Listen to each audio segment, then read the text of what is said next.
Hello viewers, இன்னைக்கு நம்ம பார்க்க போற டிஷ் என்னன்னா பீர்க்கங்காய் கிச்சடி. பீர்க்கங்காய் பிடிக்காதுன்னு சொல்றவங்க கூட இந்த மாதிரி டிஷ் பண்ணி கொடுத்தீங்கன்னா விரும்பி சாப்பிடுவாங்க.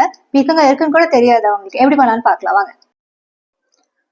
இதுக்கு தேவையான இன்கிரீடியன்ஸ் என்னெல்லாம்னா கடுகு, உளுத்தம்பருப்பு, வத்தல், கருவேப்பிலை, பச்சை மிளகா, தக்காளி, வெங்காயம், பீர்க்கங்காய், காயம், எண்ணெய், உப்பு, மஞ்சப்பொடி. பீர்க்கங்காவை தோல் உரிச்சு கட் பண்ணிக்கலாம். அப்புறம் டொமேட்டோவையும் கட் பண்ணியிருக்கேன். ஆனியனை வந்துட்டு பொடிசு பொடிசா கட் பண்ணிக்கலாம். கிரீன் சில்லியை மட்டும் ஸ்லிட் பண்ணியிருக்கேன்.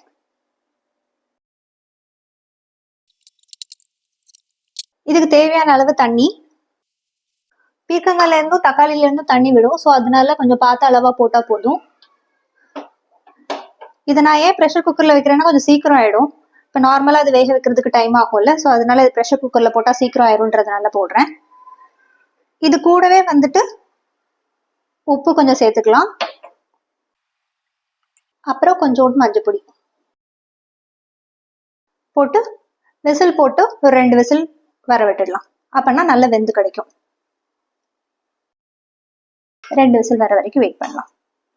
இப்போ 2 விசில் போட்டாச்சு. ப்ரெஷரும் போயிடுச்சு. நல்லா குக் ஆயிருக்குது பாருங்க. இப்படி குக் ஆனதை அந்த தண்ணியெல்லாம் விட்டுட்டு இதை அரைச்சிக்கலாம். தண்ணியெல்லாம் எடுத்துடுறேன். எடுத்துட்டு நல்லா ஆற விட்டுட்டு இதை அரைச்சி எடுத்துடலாம். இதுதான் இந்த சட்னியோட பேஸ்.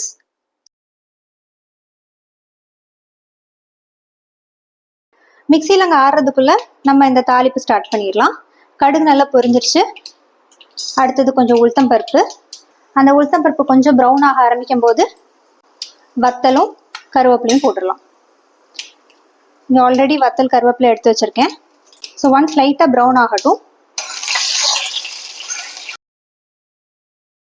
நம்ம கட் பண்ணி வச்சிருக்கிற வெங்காயம் போட்டிருக்கோம். இது நல்லா வறுக்கலாம். உங்களுக்கு தெரியும் உப்பு போட்டால் சீக்கிரம் வதங்கிடும். அதனால இப்போவே கொஞ்சம் உப்பு ஆட் பண்ணுறேன். ஆல்ரெடி வேக வைக்கும் போது கொஞ்சம் உப்பு போட்டிருக்கோம். அதனால பார்த்து ஆட் பண்ணிக்கலாம். இதுவே கூட கொஞ்சம் பெருங்காயம், அவ்வளோதான் போட்டு நல்லா மிக்ஸ் பண்ண வேண்டியதான். இது எவ்வளோ தூரம் வதங்குதோ கொஞ்சம் ப்ரௌன் ஆகுதோ அவ்வளோ தூரம் டேஸ்ட் கொடுக்கும். ஸோ இப்போ இங்கே பார்த்தீங்கன்னா நல்லா வதங்கிருச்சு. இப்போ இந்த வதங்கினதோட நம்ம அங்கே ஆற வச்சுருந்தோம்ல அதை பேஸ்ட் பண்ணி கொண்டு வந்துட்டோம். இந்த பேஸ்ட்டை இதில் இப்போ ஆட் பண்ணிடலாம். நல்ல பேஸ்ட்டாக அரைச்சிக்கோங்க. இடையில எந்த பீசஸும் வராமல் பார்த்துக்கோங்க. இப்போ ஒரு கிரேவி கன்சிஸ்டன்சி கொண்டு வரணும்ல, இப்போ நம்ம வேக வச்ச தண்ணியை வேஸ்ட் பண்ண வேண்டாம். ஸோ அந்த ஸ்ட்ரென்த் எல்லாமே இந்த தண்ணியில் தான் இருக்கும். அந்த தண்ணியும் எடுத்து ஊற்றிடலாம். அதில் ஊற்றிட்டு நல்லா ஹை ஃப்ளேமில் வச்சுக்கலாம். நல்லா கொதி வரட்டும்.